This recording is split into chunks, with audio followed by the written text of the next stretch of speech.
24 hours ago, Prime Minister, you were putting the final touches to the form of words relating to the backstop agreement, and then 24 hours later, here we are with comments by your Foreign Secretary undermining the importance of the issue of the backstop and the whole issue of the border with Northern Ireland.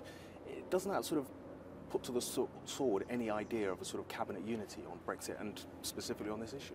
No, the government was agreed on the backstop proposal that we put to the European Union. This is about the future border between Northern Ireland and Ireland. We don't expect this backstop to come into play, but it's there in case our future relationship, our future customs arrangements can't be into place on the 1st of January 2021. The border between Northern Ireland and Ireland matters. It matters to people who live on both sides of that border. It matters to the United Kingdom because we want to ensure that we're delivering a Brexit that works for every part of the United Kingdom, and that includes Northern Ireland. But I'm also clear that we cannot accept proposals that the European Commission originally put forward that would have meant there was a border down the Irish Sea, cutting Northern Ireland off from the rest of the UK. I want to deliver Brexit, and I want to deliver it for the whole of the United Kingdom. But every time you want to deliver Brexit and seem to move forward, one of your own cabinet colleagues seems to undermine you and hamstring you in moving forward. No, these are complex negotiations, but if you Are just they helping look, you though, these comments? These are complex negotiations, but if you look at every stage of the negotiations so far, when people have cast doubt on whether we would get agreement in December on the joint report, we did. That mattered. We got agreement on a financial settlement that was a better financial settlement than people had predicted. We got agreement for citizens' rights. That was important.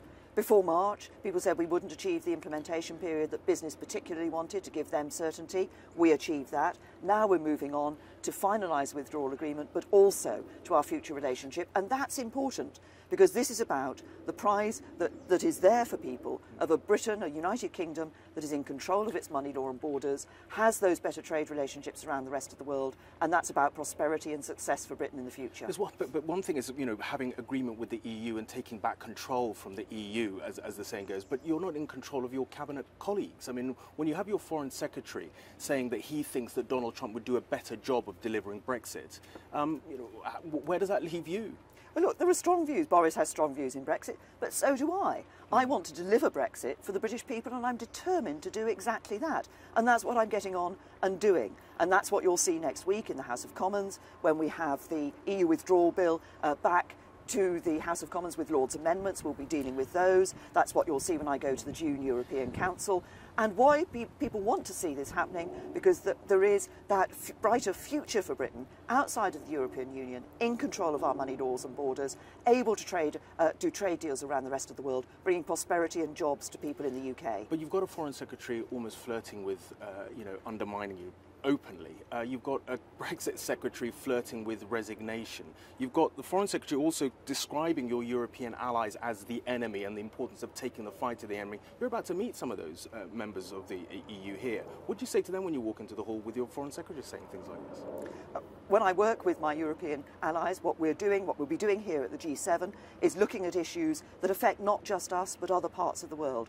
Crucial issues like looking at some of the issues around security for us all around the world. Looking at issues about what we do on oceans and our environment for the future.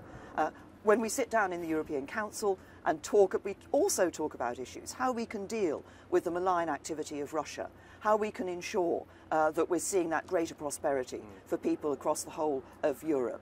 And yes, how we can ensure that we get a Brexit that delivers for the British people, but I've always said that the Brexit deal that delivers for the UK will also be a good deal for the rest of Europe. And I fully understand the agenda that you're going to negotiate with all of your sort of colleagues, but the fact is when you walk into these negotiation halls, those other leaders will look at you and saying, here is a Prime Minister that is being undermined by her own cabinet colleagues and, them paying no price. That must weaken your negotiating strength and position. As we go into these negotiations, which are complex, nobody ever said this was going to be easy, but if you look at what happened before December, people said we wouldn't be able to negotiate that joint report, to get that financial settlement, to get the rights for citizens, both of Europe, the EU27 who are in the UK, and the UK citizens who are living in EU27 countries.